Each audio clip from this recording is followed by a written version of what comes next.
Welcome back to my YouTube channel, The Mal Learning Students. If you are new to my channel, please like, share, and do subscribe to my channel, and please hit the bell icon. Today, I'm going to explain you the next topic, menstrual cycle, with line to line explanation. As you know, I'm doing line to line explanation from NCERT for all the chapters, especially for all the students who are preparing for their board exams, who want to score full marks, like 100 out of 100, and you're also preparing for if any entrance exam like NEET. So this videos will be really very helpful for all of you, and your preparation will go very well. So let's begin the next topic, menstrual cycle. The reproductive cycle in the female primate, जितने भी female primates जिनके अंदर जो cycle हो रही है, cycle मतलब जो चीज़ बार बार रिपीट हो रही है हर मंथ, तो वो साइकिल होती है. एग्जाम्पल मंकीज, मंकी आपको पता है. एप्स, एप्स कौन होगी? वानर. ओके, वानर कौन हो गए? लाइक जिनके पास टेल्स नहीं होते, जैसे कि गोरिल्ला या चिंपैंजीज, ये सब हमारे लाइक एप्स हो गए. एंड ह्यूमन बींग्स इस कॉल्ड मेंस्ट्रुअल साइकिल. जो भी साइकिल इन तीन पर्सनस में, इन तीन लोगों में होती है, लाइक मंकीज में, एनिमल्स में, इन थ्री एनिमल्स में होती है, एप्स में और ह्यूमन बींग्स में, उसको बोलते हैं menstrual cycle. The first menstrual cycle begins at puberty and is called menarche. सबसे पहली मेंस्ट्रुअल साइकिल जो होती है पुबर्टी में होती है फीमेल्स में, उसे बोलते हैं menarche. In human females menstruation is repeated at an average interval of about 20 to 29 days. Human females में जो मेंस्ट्रुएशन साइकिल होती है वो करीब रिपीट होती है 28 या 29 दिन बाद, और एवरी मंथ होती रहती है. And the cycle of event starting from one menstruation till the next. जो साइकिल ऑफ इवेंट होते हैं पहले से लेकर नेक्स्ट में, उन साइकिल्स के इवेंट्स को बोलते हैं menstrual cycle. So what happens in menstrual cycle? Now let us understand. One ovum is released. One ovum is released कौन सी प्रोसेस से? ओव्यूलेशन, जो अभी पढ़ी है हमने ऊपर यहाँ पे. During the middle of each menstrual cycle में जो ओवम रिलीज होता है उसको हम क्या बोलते हैं? ओव्यूलेशन की प्रोसेस से होता है. The major events of menstrual cycle are shown in figure 3.9. ये आपको बाद में एक्सप्लेन करूँगा. First let's understand the theory. The cycle starts with the menstrual phase. तो साइकिल हमारी शुरू होती है किससे? मेंस्ट्रुअल फेज से शुरू होती है. When menstrual flow occurs and it's last for 3 to 5 days. तो मेंस्ट्रुअल सबसे पहला फेज होता है हमारा मेंस्ट्रुअल फेज, जहाँ पर menstrual flow occur, menstrual flow होता है, ब्लीडिंग होती है फीमेल्स में और करीब 3 से 5 डेज तक रहती है. The menstrual flow result due to breakdown of endometrial lining. तो मेंस्ट्रुअल फ्लो किसकी वजह से होता है? जो आपकी लाइनिंग होती है यूट्रस की सबसे अंदर वाली एंडोमेट्रियम की, उसकी जो लाइनिंग में जो ब्लड वेसल्स पूरी इकट्ठी हुई होती हैं, तो वो ब्रेक डाउन होती हैं. And it's blood vessels which form liquid that comes out through vagina. So it also come as a liquid and that comes out through vagina. तो फीमेल में ये मेंस्ट्रुअल साइकिल हो गई. Menstruation only occurs if the released ovum is not fertilized. तो menstruation सिर्फ उसी का sign है कि जो ओवम आपकी बॉडी में एवरी मंथ फॉर्म हो रहा है वो फर्टिलाइज नहीं हो रहा. Once the ovum get fertilize ना, the menstrual cycle ceases for around 9 months. फिर 9 months तक मेंस्ट्रुएशन नहीं होती है, बिकॉज वो जो पूरा पोर्शन होता है एंडोमेट्रियम जहाँ पे ब्लड वेसल्स पूरी इकट्ठी हुई हैं, वो डेवलपमेंट ऑफ फीटस के लिए हेल्प करता है, वहाँ पे कंट्रीब्यूशन करता है. तो उस टाइम पे कोई मेंस्ट्रुएशन नहीं होती है. लैक ऑफ मेंस्ट्रुएशन में be the indicative of pregnancy का इंडिकेटिव भी हो सकता है. However, it may also be caused due to some other underlying causes like stress, poor health. तो ये स्ट्रेस या पुअर हेल्थ का भी रीज़न हो सकता है कि कोई मेंस्ट्रुएशन नहीं हो रही है फीमेल्स में.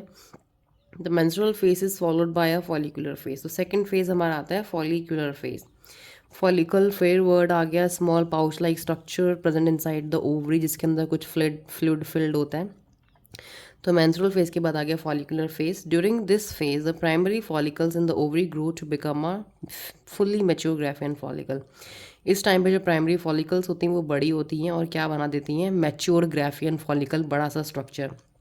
एंड साइमल्टेनियस इसके साथ साथ the endometrium of uterus regenerates through proliferation. Endometrium फिर से रीजनरेट करती है, पॉलीफ्रेट करते हैं, सेल डिवाइड करते हैं वहाँ पे. These changes in the ovary and the uterus, देखिए एंडोमेट्रियम एक बार ब्रेक हो जाती है फिर दोबारा रीजनरेट करते हैं, तो पॉलीफ्रेशन सेल डिवीजन से दोबारा से बनती है. These changes in the ovary and the uterus are induced by changes in the levels of pituitary and ovarian hormones. So ये जो changes होते हैं हमारे ओवरी में और यूट्रस में, ये changes कौन कंट्रोल करता है? ये पिट्यूटरी और ओवरी के हार्मोन्स जो होते हैं वो रेगुलेट करते हैं ये सारे के सारे.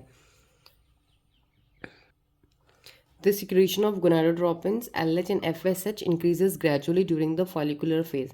तो फॉलिकुलर फेज में फॉलिकल्स डेवलप हो रही हैं, ग्राफियन फॉलिकल बन रही है. तो यहाँ पे क्या हो रहा है कि जो गोनाडोट्रोपिन्स रिलीज हो रहे हैं वो इंक्रीज हो रहे हैं ग्रेजुअली. फॉलिकुलर फेज में वो इंक्रीज होते हैं एंड स्टिमुलेट क्या करवाते हैं, क्या एक्टिवेट करवाते हैं, they stimulate follicular developments as well as secretion of oestrogen. तो फॉलिकल्स का और डेवलपमेंट कराते हैं as well as secretion of oestrogens by the growing follicle. और जो फॉलिकल्स ग्रो हो रही है उनसे एक हार्मोन और रिलीज करवाते हैं, इसका नाम होता है एस्ट्रोजन, क्योंकि गोनाडोट्रोपिन का काम ही होता है कि दूसरों से रिलीज करवाना।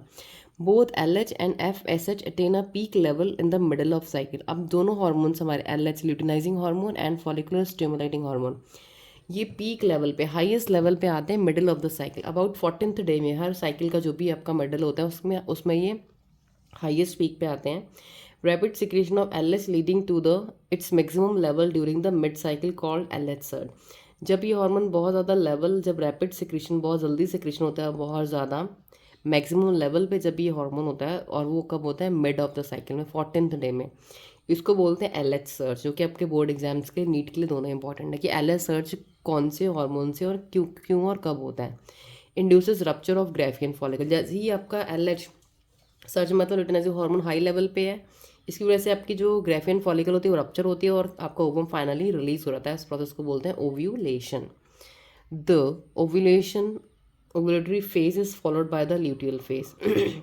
अब ओव्यूलेटरी फेज हो गया यहाँ पे हमारा, पहले मेंस्ट्रुअल फेज आया, फिर फॉलिकुलर फेज आया, फिर हमारा ओव्यूलेटरी फेज आया, अब हमारा आ रहा है ल्यूटियल फेज। ल्यूटियल फेज में क्या होता है, during which the remaining part of the Graafian follicle transform as a corpus luteum. अब जो हमारा ग्राफियन फॉलिकल का पार्ट बच जाता है वो रिलीज करने के बाद वो ट्रांसफॉर्म चेंज हो जाता है किस स्ट्रक्चर में, कॉर्पस ल्यूटियम के स्ट्रक्चर में चेंज हो जाता है। तो कॉर्पस ल्यूटियम जो बनता है वो फिर लार्ज अमाउंट ऑफ प्रोजेस्टेरियन सिक्रेट करता है which is very essential for maintenance of the endometrium. फिर वो लेवल दोबारा से, क्योंकि साइकिल दोबारा रिपीट होनी है तो फिर से एंडोमेट्रियम की मेंटेनेंस की जाती है। Such an endometrium is necessary for implantation of the fertilized ovum. ये एंडोमेट्रियम बहुत इंपॉर्टेंट होती है ताकि जो ओवम ऑफ फर्टिलाइज जो ओवम हो गया है वो इम्प्लांट हो सके and other events of pregnancy के लिए it is very important. During pregnancy all events of the menstrual cycle stop and there is no menstruation. Pregnancy time पे कोई मेंस्ट्रुएशन नहीं होती है। In the absence of fertilization the corpus luteum degenerate. अगर fertilization नहीं होता है, no fertilization is there, कोई गैमेट नहीं पहुंचे, तो कॉर्पस ल्यूटियम डीजनरेट खत्म हो जाता है। This causes disintegration of the endometrium. फिर जो एंडोमेट्रियम लेयर जो पूरी तैयार हुई थी वो डिसइंटीग्रेट टूटने लगती है and leading to the menstruation. फिर मेंस्ट्रुएशन साइकिल स्टार्ट हो जाती है and marking a new cycle. In human being menstruation cycle ceases around 50 years में ये रुक जाती है। This is termed as menopause. Cyclic menstruation is an indicator of normal reproductive health. अगर किसी फीमेल्स में जो मेंस्ट्रुएशन है वो साइक्लिक हो रही है, एवरी मंथ हो रही है प्रॉपरली,